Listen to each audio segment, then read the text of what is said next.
Lions club of Navi Mumbai Kharghar कोपरा यांच्या अध्यक्षपदाचा इन्स्टॉलेशन सोहळा नुकताच मोठ्या उत्साहात पार पडला आणि या कार्यक्रमाचे प्रमुख मार्गदर्शन श्री सत्यपाल चूग यांनी केले। प्रमुख अतिथी म्हणून मुकेश तनेजा, प्रवीण सरनाईक, धरमपाल चूग, तुकाराम घोडके यांची उपस्थिती होती। कार्यक्रमाचे संचालन अरोरा मॅडम, मनीता अहिर, मिलिंद पाटील, रमाकांत म्हात्रे, संजय गोडसे, राजेंद्र, RN यादव, हेमंत आणि आलोक मिश्रा यांनी प्रभावीपणे केले। या विशेष प्रसंगी क्लबच्या अध्यक्षपदाची इन्स्टॉलेशन प्रक्रिया पार पडली। कार्यक्रमाच्या अध्यक्षस्थानी सुनीता पाटील होत्या आणि या कार्यक्रमात लायन्स क्लबच्या सर्व सदस्यांचा उत्स्फूर्त सहभाग होता। या कार्यक्रमादरम्यान दैनिक समर्थ गावकरी या वृत्तपत्राचे प्रत मंत्रालय प्रतिनिधी विष्णुपुरे यांच्या हस्ते प्रकाशित करण्यात आली। हा कार्यक्रम क्लब सदस्यांमध्ये एकतेचा आणि सामाजिक बांधिलकीचा संदेश देणारा ठरला।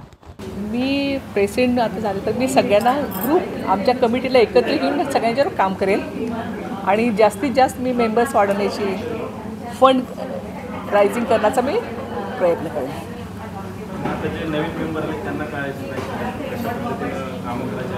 हां, मी नवीन जे मेंबर आहेत त्यांना आमच्या प्रत्येक मीटिंगमध्ये इन्व्हॉल्व करून त्यांना सगळं शिकवण्याचं त्यांना हे प्रयत्न करेन। जो लायन क्लब्सकडून एक कार्यक्रम राबवण्यात आला, नवीन सदस्य नियुक्ती करण्यात आली, सदस्याची नियुक्ती करण्यात आली, आज काय उपदेश होता या कार्यक्रमाच्या मागे? मी lion Mukesh Taneja, district governor 22-23 वर्षात। मला आज इथं खारघर कोपरा क्लबने आज मला आमंत्रित केलं होतं, मला इन्व्हाइट केलं होतं as a chief guest and installing officer. आज यांची नवीन कॅबिनेट, नवीन जी टीम होती येणाऱ्या वर्षासाठी लायनेस्टिक इयर 25-26साठी, त्या टीमचा शपथविधी समारोह होता आणि त्यासाठी मला बोलवलं गेलं होतं आणि मी माझे सगळे प्रयत्न केले की आपले इंटरनॅशनलचे जे काय मिशन आहेत, मेंबरशिपचं मिशन 1.5-15 लाखपर्यंत आम्हाला मेंबरशिप घेऊन जायची, त्याची जबाबदारी ह्याच आमच्याच मेंबर सत्यपाल चूग साहेबांना आत्ता ट्रेनिंग करून त्या आले, त्या ही अशी माहिती क्लबच्या लोकांना द्यायची होती। LCI कॉन्ट्रीब्युशन ज्याच्यामुळे आपण गरजू लोकांना मदत करतो, ह्या सगळ्या असे बरेचसे जे आहेत, डायबिटीज आहे, एन्व्हायरमेंट आहे, रिलीफ द हंगर आहेत, असे काही प्रोग्राम आहेत जे या मेंबर लोकांना शपथ देऊन त्यांना माहिती देऊन आणि सुनीता मॅडमने ज्या मेंबर बनवले, कॅबिनेट बनवले आपली क्लबची, त्या सगळ्यांना ती जबाबदारी सांगून आणि पुढच्या वर्षात असे चांगले चांगले कार्यक्रम सुनीता मॅडमचे जे काय स्वप्न आहेत ते स्वप्न पार पडायचं विचार आहे। आणि मी सुनीता मॅम आणि खारघर कोपरा क्लब यांना शुभेच्छा देतो की वर्ष 25-26 यांच्यासाठी चांगलं असावं आणि यांनी लायनिझमसाठी आणि वी सर्व्हचा आणि बेटर टुगेदरचं मिशन कायम ठेवावं, हीच माझी विनंती। मॅडम, काय सांगाल, आज जो कार्यक्रम होता, आज पुरुषापेक्षा महिला मोठ्या प्रमाणात आहेत, पण काही महिला खबरदार देण्यासाठी किंवा स्टेजवर जाण्यासाठी, तर त्या महिलांना काय सांगाल? कारण महिला जर ग्राउंड लेवलवरती आल्या तर त्यांना विविध होणारे फायदे आणि त्यांच्यावर होणारे कुठेतरी अत्याचार आणि कुठेतरी थांबतील आणि महिलांमध्ये हिंमत येते, तर त्या महिलांना काय सांगाल? मी लायन मनीषा सुरेंद्र जाधव, ॲक्च्युली मी व्यवसायाने ॲडव्होकेटसुद्धा आहे। तर तुम्ही जो प्रश्न मला विचारला की महिलांसाठी आपल्याला, तर बघा मी स्वतः ॲज अ ॲडव्होकेट महिलांसाठी डोमेस्टिक व्हायलन्ससाठी फ्रीमध्ये लीगल ॲडवाईस प्रोव्हाइड करते आणि ॲज अ ॲडव्होकेट आहे आणि प्लस सोशल वर्कर पण लायन्सच्या माध्यमातून आम्ही जे सोशल वर्क करतो। तर मी महिलांना एकच सांगेल की तुम्ही घाबरू नका, तुम्ही आपल्या मुलीला घरापासून जेव्हा तुम्ही सक्षम बनवाल किंवा आपल्या मुलाला जे वेगळे संस्कार द्याल, त्याच्यातून तुम्ही मुलगा आणि मुलगी याच्यातून भेदभाव जेव्हा बाजूला कराल ना, तेव्हाच तुम्ही एक चांगला समाज घडवू शकाल।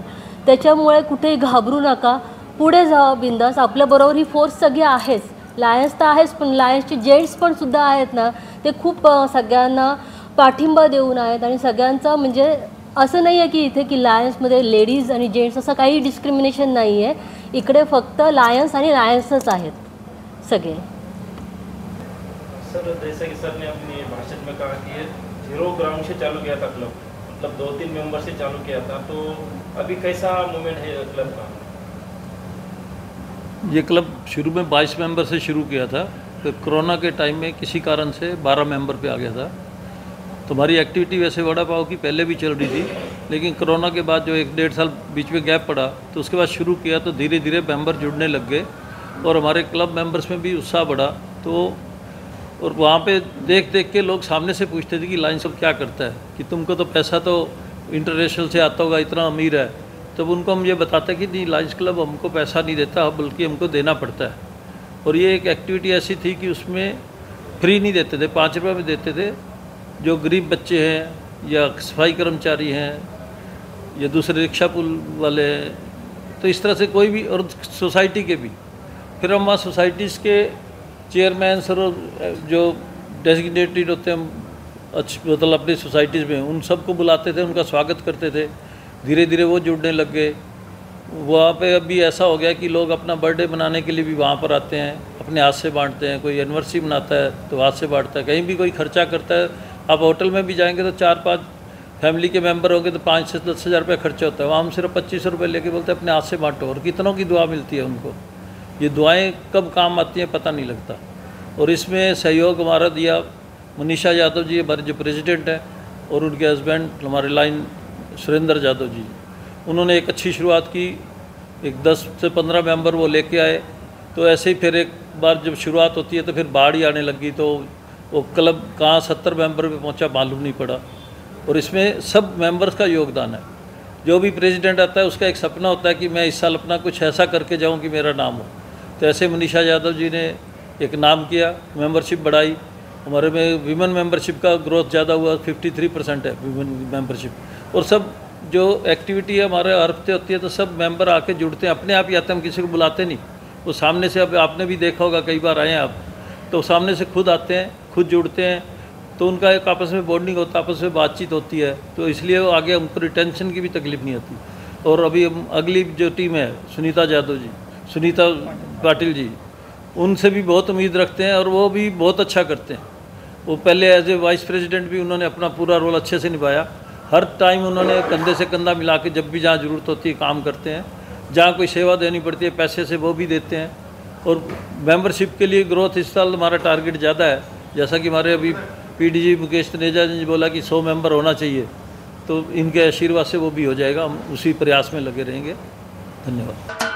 महाराष्ट्राचे सर्वमान्य दैनिक समर्थ गावकरी, अहमदनगर, पुणे, नाशिक, जळगाव, धुळे, नंदुरबार, सोलापूर, कोल्हापूर, सांगली, सातारा, मुंबई, ठाणे, पालघर, रत्नागिरी, रायगड, सिंधुदुर्ग, नांदेड, उस्मानाबाद, बीड, औरंगाबाद, नागपूर, गडचिरोली, भंडारा, गोंदिया, अकोला, यवतमाळ, बुलढाणा येथून एकाच वेळी प्रसिद्ध होणारे एकमेव दैनिक, सर्वसामान्य जनतेचे खुले व्यासपीठ।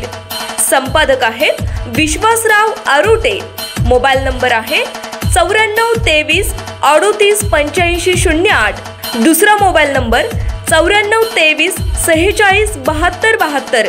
तिसरा मोबाईल नंबर 75 88 15 0001।